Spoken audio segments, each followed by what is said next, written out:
Exercise 9.4 बताई थी और 9.4 में वेरिएबल सेपरेशन बताया था कि वेरिएबल सेपरेशन कैसे होता है, उसको वेरिएबल को सेपरेट कैसे करते हैं। अब उसके आगे हम बताएंगे, कल हमने क्वेश्चन नंबर 6 तक करा दिया था। आज देखेंगे क्वेश्चन नंबर 7। क्वेश्चन नंबर 7 तो देखिए, ठीक 7th क्वेश्चन में देखिए, y log y dx minus x d y is equal to 0। अब देखते हैं क्या ये वेरिएबल सेपरेट हो रहे हैं।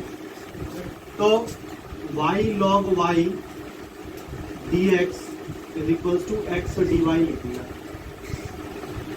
माइनस एक्स डी वाई उधर ले गए तो प्लस एक्स डी वाई हो गया। यहाँ तक कोई दिक्कत नहीं। अब इसमें dx हमेशा ध्यान रखना, कभी भी dy को अपॉन में या dx को अपॉन में मत ले जाना। dx और dy हमेशा ऊपर ही रहेगा। क्यों? क्योंकि जब इंटीग्रेशन करते हो तो dx ऊपर ही आता है। ऐसा थोड़ी ना होता है कि 1/dx का बिट करेंगे इंटीग्रेशन करते हो। dx का मतलब क्या होता है? Differentiation with respect to x। तो कभी ये गलती मत कर देना कि y log y वैसे लिखा रहने दिया, dy को नीचे ले आए, अब इंटीग्रेशन करेंगे, तो ये पॉसिबल नहीं है। अब आप क्या करेंगे कि dx अपॉन x और dy upon y log y, मतलब dx और dy तो हमेशा ऊपर ही रहेंगे, बाकी कोई भी टर्म ऊपर नीचे आ सकता है। ठीक, अब इसमें यहां तक आ गया। तो जब वेरिएबल सेपरेट हो जाते हैं तो उसके बाद हम क्या करते हैं? On integrating. जब वेरिएबल सेपरेट हो जाते हैं तो क्या करते हैं? ऑन इंटीग्रेटिंग बोथ साइड, दोनों तरफ इंटीग्रेशन कर देते हैं। तो इधर इंटीग्रेशन किया और इधर भी इंटीग्रेशन किया, यहां तक तो कोई दिक्कत नहीं है। ठीक है, अब एक चीज समझो जरा, 1/x का इंटीग्रेशन क्या होगा? ठीक है, अगर यहां पे log y को t माना जाए, log y का 1/y, ठीक है, log y क्या होगा? 1/y और t का 1/y dy, ठीक है, या dt ओवर dy। ठीक है, तो 1/y dy क्या हो गया? dt।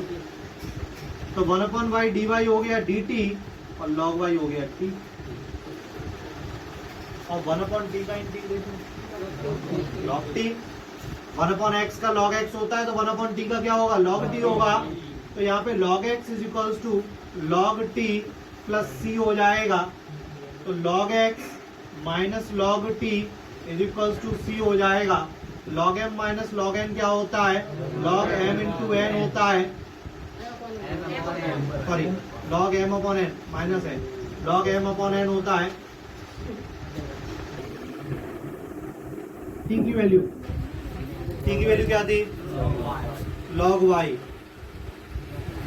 Is equals to c। अब देखना जरा, यहाँ पे log को उधर ले जाएंगे तो e to the power c हो जाएगा। log को उधर ले जाएंगे तो e to the power c, और e की पावर c एक कांस्टेंट है, उसको कुछ भी लिख सकते हैं। तो x is equals to a log y, x is equals to a log y। बस यही आंसर है। इसको आगे सॉल्व करना हो तो भी निकल आएगा, नहीं इतना ही छोड़ दो आप। क्वेश्चन नंबर 8, x की power 5 dy over dx is equals to minus y की पावर 5। x की power 5 dy over dx is equals to minus y की पावर 5, ये सवाल है। तो इसमें dy और dx को अलग अलग करना है। तो देखना जरा, dy और को y के साथ ले गए,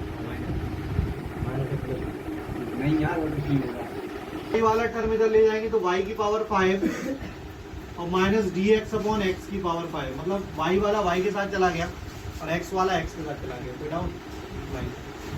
अब यहाँ पे ये y की पावर 5 ऊपर जाएगा तो क्या हो जाएगा? y की पावर -5, यहाँ पे x की power -5,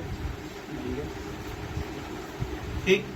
on integrating both side. जब सेपरेट हो जाए तो तुरंत उसको इंटीग्रेट कर दो, ऑन इंटीग्रेटिंग बोथ साइड, दोनों तरफ इंटीग्रेशन करेंगे।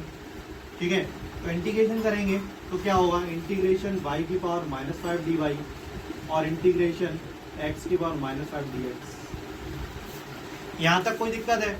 अब इसका इंटीग्रेशन करना है तो y की पावर -5 क्या होगा, y की पावर -5 + 1 अपॉन -5 + 1। यही तो होता है इंटीग्रेशन। x की पावर n का इंटीग्रेशन क्या होता है, x की पावर n का इंटीग्रेशन x की पावर n + 1 अपॉन n + 1 होता है। वही तो किया है हमने, y की पावर -5 + 1 अपॉन y की पावर -5 + 1। यहाँ पे क्या होगा, x की पावर -5 + 1 अपॉन -5 + 1 प्लस c। ठीक है, तो अब यहाँ पे क्या आया, y की पावर -4 अपॉन -4, x की पावर -4 अपॉन -4 प्लस c। अब y की पावर -4 अपॉन -4 और x की पावर -4 और -4 एलसीएम चला गया तो -4c अपॉन -4, -4 से -4 कैंसिल। तो अब क्या होगा आगे, y की power -4 is equals to -x की पावर -4 -4c। 4c कांस्टेंट है तो उसको वही लिख दो, मतलब c के साथ कुछ भी हो उसको ये मान सकते हैं। इसको इधर ले आओ तो y की पावर -4 प्लस x की पावर -4 इज इक्वल्स टू 8। तो 1 अपॉन y की पावर 4 प्लस 1 अपॉन x की पावर 4 इज इक्वल्स टू 8। और इसका इंटीग्रेशन, सॉरी इसको सॉल्व करना है, डिफरेंशियल इक्वेशन निकालना है। तो हमने क्या बताया था, सबसे पहले x को सेपरेट करो और y को अलग सेपरेट करो। तो dy तो वैसे ही रहेगा और x वाला हो जाएगा साइन इनवर्स x dx। कोई doubt? On integrating both side, दोनों तरफ इंटीग्रेशन कर दो, कोई दिक्कत नहीं। अब बात करते हैं कि dy का इंटीग्रेशन क्या होगा, y। अब हमें जरा बताएं, अर्पित श्रीवास्तव, साइन इनवर्स x का इंटीग्रेशन कैसे होगा, -cos x। वेरी गुड, मतलब इन्होंने इनवर्स का कोई मतलब नहीं रखा और सीधे साइन x का cos x कर दिया, इनवर्स से कोई मतलब ही नहीं है। अब हम पूछ रहे हैं साइन इनवर्स x का, ना कि साइन x का। तो Aastha Chauhan, very good, sine inverse x का इन्होंने डिफरेंशिएशन बता दिया, 1/√1 - x²। वेरी गुड, इसमें फर्स्ट सेकंड लगेगा क्योंकि इनवर्स का इंटीग्रेशन नहीं होता। ठीक है, डिफरेंशिएशन होता है, इंटीग्रेशन नहीं होता। तो इसमें इंटू 1 कर लेंगे और फर्स्ट सेकंड अप्लाई करेंगे। ठीक, तो अब इसमें आइलेट के अकॉर्डिंग, अब फर्स्ट सेकंड लगेगा तो आइलेट लगेगा। एक्सरसाइज 7.6 में पहुंच जाओ। 7.6 में क्या होता था कि अगर फर्स्ट सेकंड मानना होता तो आइलेट के अकॉर्डिंग मानते थे। I for inverse, L for log, A for algebra, T for trigonometry, E for exponential. तो जो ऊपर होता था वो फर्स्ट, जो नीचे होता था वो सेकंड। तो एक चीज ध्यान रख लेना, अब आगे ध्यान रखना कि अगर इनवर्स कोई आ जाता है या लॉग आ जाता है तो आप फर्स्ट सेकंड लगाना। ठीक है, तो फर्स्ट सेकंड लगेगा। ये फर्स्ट हो गया क्योंकि इनवर्स सबसे ऊपर है और ये 1 एलजेब्रा का वर्क करेगा तो यहाँ पे ये सेकंड हो गया। ठीक, 1 एलजेब्रा का वर्क क्यों करेगा, क्योंकि 1 का इंटीग्रेशन x बनेगा। ठीक, तो अब इसमें फर्स्ट सेकंड लगाएंगे, फर्स्ट जैसे का तैसा, सेकंड का इंटीग्रेशन, तो 1 का इंटीग्रेशन x माइनस फर्स्ट का डिफरेंशिएशन, सेकंड का इंटीग्रेशन का होल इंटीग्रेशन। यही तो होता था। फिर बोल लो, फर्स्ट जैसे का तैसा, सेकंड का इंटीग्रेशन, 1 का इंटीग्रेशन x माइनस फर्स्ट का डिफरेंशिएशन, सेकंड का इंटीग्रेशन का होल। कोई डाउट यहाँ पर? तो y इज इक्वल्स टू आया x sine inverse x minus x upon root 1 minus x square d x. यहाँ तक तो कोई दिक्कत है ही नहीं। आगे बढ़ते हैं। अब इसमें क्या कर सकते हैं, 1 माइनस एक्स स्क्वायर को टी मान लें। 1 माइनस एक्स स्क्वायर को क्या मान लें, टी। तो 1 का 0 जो टी मानते हैं उसका डिफरेंशिएशन होता है, जिसको टी मानते हैं उसका क्या होता है, डिफरेंशिएशन। तो 1 का डिफरेंशिएशन 0, एक्स स्क्वायर का डिफरेंशिएशन 2x, पावर आगे, पावर में से एक माइनस, और टी का dt ओवर dx। इसको टी मान लिया और जिसको टी मानते हैं उसका डिफरेंशिएशन करते हैं, तो 1 का 0 हो गया, एक्स स्क्वायर का 2x हो गया और टी का dt ओवर dx हो गया। तो ये आया माइनस 2x dx बराबर dt, माइनस 2x dx बराबर dt। तो यहाँ पे हो गया माइनस एक्स डी एक्स बराबर 1/2 dt। तो माइनस भी उधर ले जाओ, तो आप देखना यहाँ पे क्या आएगा, x sine inverse x minus x d x की जगह क्या लिख सकते हैं, minus 1/2 dt upon root t. कोई दिक्कत है नहीं है। अब रूट टी का क्या करें, रूट टी का मतलब होता है पावर 1/2, टी की पावर 1/2, टी की पावर 1/2 ऊपर जाएगा तो टी की पावर माइनस 1/2। और जरा मोहित बता दो, टी की पावर माइनस 1/2 का इंटीग्रेशन क्या होगा, टी की पावर माइनस 1/2 का।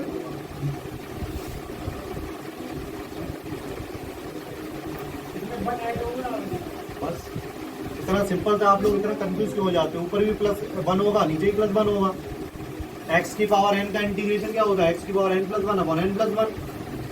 तो इसमें इतना सोचना क्या है, तो x sine inverse x plus 1/2 और t की पावर माइनस 1/2 क्या होगा, माइनस 1/2 + 1 अपॉन माइनस 1/2 + 1 + c। तो ये क्या आ गया, y = x sine inverse x plus 1/2 और t की पावर 1/2 अपॉन 1/2 प्लस c। ये 2 से ये 2 कटी, बराबर x sine inverse x plus root और t की वैल्यू क्या है, 1 minus x square plus c, और यही आंसर है। कोई डाउट। हम बात करेंगे क्वेश्चन नंबर 10 की, और 10th क्वेश्चन क्या है उसको समझो। e⁻x tan y dx plus 1 minus e⁻x sec square y dy is equal to 0। अब इसमें देखना है क्या वेरिएबल सेपरेट हो रहे हैं, तो उसको करने के लिए ये प्लस वाला उधर ले जाएं, माइनस का हो जाएगा। तो 1 minus e⁻x sec square y dy is equal to minus e⁻x tan y dx। ठीक है, x वाले अभी हमने ये वाला टर्म उधर ले गया, माइनस का आ गया। अब देखो जरा, 1 माइनस यहाँ पे sec स्क्वायर y dy लिखा रहने दो और tan y को अपॉन में ले आए। इधर क्या हुआ, minus e⁻x upon 1 minus e⁻x dx। कोई दिक्कत है, y अलग हो गया, x अलग हो गया, इसका मतलब ये वेरिएबल सेपरेशन है। और वेरिएबल सेपरेशन है तो आगे क्या करते हैं, ऑन इंटीग्रेटिंग बोथ साइड। आगे तो कोई दिक्कत है ही नहीं, ऑन इंटीग्रेटिंग बोथ साइड, दोनों तरफ इंटीग्रेट करेंगे। तो integration sec square y upon tan y dy is equals to, ये माइनस का चाहो तो बाहर लिख लो, चाहो अंदर मल्टीप्लिकेशन भी कर सकते हो, e⁻x upon 1 minus e⁻x dx। अब जरा हमें इसके इंटीग्रेशन के बारे में बताइए। इसमें तो tan y को t, तो let tan y is equals to t, तो sec square y dy dt हो गया। तो ये तो सिंपल हो गया, ये dt अपॉन t, और यहाँ पे लेट कर लो 1 माइनस e⁻x को u लेट कर लो, क्यों यहाँ पे t लेट कर चुके हैं, तो u लेट किया तो 1 का डिफरेंशिएशन क्या होता है 0, e to the power x का e to the power x रहता है तो u का क्या होगा du ओवर dx, जैसे dt का हो जाता था dt ओवर dx वैसे du ओवर dx, तो ये हो गया minus e to the power x dx बराबर du। अब देखना minus e to the power x dx की क्या हो गया du, और इसकी जगह क्या हो गया u, 1/t का log t 1/u का log u, अब तो ये हो गया log t minus log u equals to c, तो log m minus log n log m upon n equals to c, तो t अपॉन u बराबर log उधर जाता है तो e to the power c पे बदल जाता है, t की वैल्यू क्या है 10y, u की वैल्यू क्या है 1 minus e to the power x बराबर e to the power c को a मान सकते हैं, कांस्टेंट है, ठीक है। तो अब क्या हो जाएगा 10y is equals to a 1 minus e to the power x। और 11th क्वेश्चन क्या है उसको समझिए। क्वेश्चन नंबर 11 ये है x cube plus x square plus x plus 1 d y over d x is equals to 2x square plus x, और जहाँ पे y बराबर 1 है when x बराबर 0। ठीक है, अब सवाल समझो जरा। इसमें सबसे पहले तो x वाले टर्म एक तरफ करते हैं, तो dy over d x is equals to 2x square plus x upon x cube plus x square plus x plus 1। ठीक, ये dx को किधर ले गए, अब बड़ा टिपिकल इंटीग्रेशन हो गया ये। तो पहले क्या करेंगे समझो, dy इज इक्वल्स टू यहाँ से ऊपर से x कॉमन तो 2x प्लस 1 अपॉन यहाँ से एक्स स्क्वायर कॉमन तो x प्लस 1 और यहाँ से 1 कॉमन तो x प्लस 1।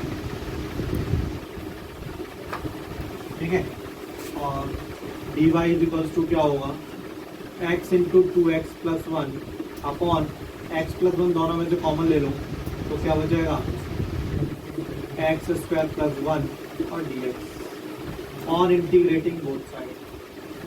अब सीधा दिख रहा है कि यहाँ पे पार्शियल फ्रैक्शन ही लगेगा, इसके अलावा ये सॉल्व नहीं हो सकता। पार्शियल फ्रैक्शन के 3 मेथड थे, सुन लो जरा सभी।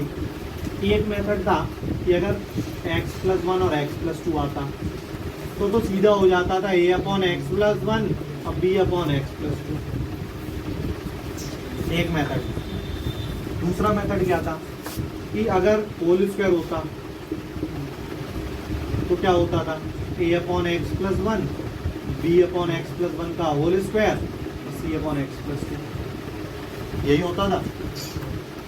तीसरा मेथड क्या होता था कि अगर एक्स स्क्वायर प्लस 1 दिया है और x प्लस 1 दिया है तो क्या लिखेंगे a x plus b upon x square plus 1 और c अपॉन एक्स प्लस 1।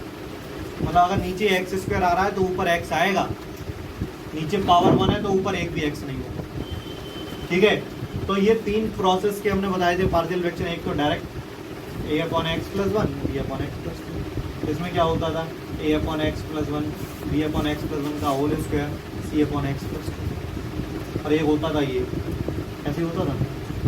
अब जिसने नहीं पढ़े वो केवल इतना नोट कर लो, अभी ज़्यादा समझने की जरूरत नहीं है। हम पार्शियल फ्रैक्शन अब बताने जा रहे हैं इधर कैसे करते थे। हमें इसका इंटीग्रेशन करना है, इसका क्या करना है इंटीग्रेशन करना है, तो हम इसको अलग लिखेंगे। पहले x का अंदर मल्टीप्लिकेशन ही कर दो, जब x का इसमें यहाँ पे ब्रैकेट मत ओपन करो, कोई फायदा नहीं है उससे। तो यहाँ पे 2x स्क्वायर प्लस एक्स ही रहने दो। ठीक, तो आप देखना जरा 2x square plus x upon x plus 1 x square plus 1 is equals to a upon x plus 1 a upon x plus 1 और bx plus c upon x square plus 1। हमने अभी बताया था कि अगर नीचे पावर 1 है तो ऊपर एक भी एक्स नहीं आएगा, और नीचे पावर 2 है तो ऊपर एक एक्स आएगा। जब एक एक्स आएगा तो सी तो दूसरा कॉन्स्टेंट आ ही जाएगा। ठीक है, यहाँ तक कोई दिक्कत है किसी को? इसको इस तरीके से लिखिए, कोई डाउट? अब हमने ले लिया एलसीएम, बहुत ध्यान से समझना जरा। इसका एलसीएम लिया तो ए के साथ एक्स स्क्वायर प्लस 1 जाएगा, बी एक्स प्लस सी के साथ एक्स प्लस 1 जाएगा, upon x plus 1 into x square plus 1। यहाँ तक कोई दिक्कत नहीं है। X plus 1 x square plus 1 से x plus 1 x square plus 1 cancel हो गया। तो हमारे पास क्या बचा? 2x स्क्वायर प्लस एक्स बराबर ए ब्रैकेट में X square plus 1 plus B X plus C X plus 1। तो यहाँ तक तो कोई दिक्कत नहीं है, पार्शियल फ्रैक्शन कर रहे हैं। ठीक है, कैसे करते थे फिर से समझ लो। ये लिया और इसको ए, इसके डिनोमिनेटर को देखते हैं। इस पे पावर 1 है ना, ए अपॉन एक्स प्लस 1। इस पे पावर 2 है ना, तो इसको लिख दिया बी एक्स प्लस सी अपॉन एक्स प्लस 1। यहाँ पे ए बी सी कॉन्स्टेंट है, ए बी सी के लिए आप कुछ भी मान सकते हो, यू वी डब्ल्यू मान लो, ठीक है, पी क्यू आर मान लो, तो वो कॉन्स्टेंट है। ठीक है, अब हमने क्या किया, इसका एलसीएम ले लिया, ये इधर पहुँच गया, ये इधर पहुँच गया। ठीक है, यहाँ तक लिख लिया। अब एक कंडीशन तो ये हो गई, व्हेन एक्स प्लस 1 बराबर 0, एक्स प्लस 1 बराबर 0, तो एक्स बराबर क्या आ गया है? पूरी इक्वेशन में एक्स की जगह -1 रखो। यहाँ पे एक्स की जगह -1 रखते हैं तो क्या होगा? यहाँ पे एक्स की जगह -1 रखते हैं तो -1 का स्क्वायर +1 हो जाएगा। ठीक है, यहाँ पे एक्स की जगह -1 रखते हैं तो ये 0 हो जाएगा। तो क्या आया? 2 -1 और 2 भी आएगी। तो 1 इज टू 2 है तो एक ही वैल्यू आ गई, 1/2। एक ही वैल्यू आ गई, कोई दिक्कत है? अब आगे क्या करेंगे? अब इसका मल्टीपल कर दो। अभी हमने क्या किया, केवल एक्स, इसको 0, देखो आप लोग कहोगे सर इसको 0 क्यों नहीं रखा, इसको ही क्यों रखा? क्योंकि अगर हम इसको 0 रखते, मान लो सपोज दैट इसको 0 रखते, तो एक्स स्क्वायर बराबर -1 आ जाता, तो एक्स बराबर √-1 आ जाता, और √-1 इमेजिनरी संख्या होती है, तो ये रख ही नहीं रखते थे, तो इसलिए हमने इसको नहीं रखा। हमने किसको 0 पूरा रखा? इसको। ठीक है, जिससे हमारी एक वैल्यू निकल आई। हमें वैल्यू किसकी निकालनी है? ए की निकालनी है, बी की निकालनी है, और ए की तो निकल आई। ठीक, अब हम क्या करेंगे, ब्रैकेट ओपन कर देंगे। 2x स्क्वायर प्लस एक्स बराबर ए का एक्स स्क्वायर में गुणा किया, बी एक्स स्क्वायर, ए का 1 में गुणा किया, बी एक्स का एक्स में गुणा किया, b x square, b x का 1 में गुणा किया, बी एक्स, सी का एक्स में गुणा किया, सी का 1 में गुणा किया, मल्टीपल कर दिया। अब देखना जरा यहाँ पे 2x स्क्वायर प्लस एक्स बराबर एक्स स्क्वायर इसके साथ है, एक्स स्क्वायर इसके साथ है, तो एक्स स्क्वायर कॉमन ले लो, ए प्लस बी।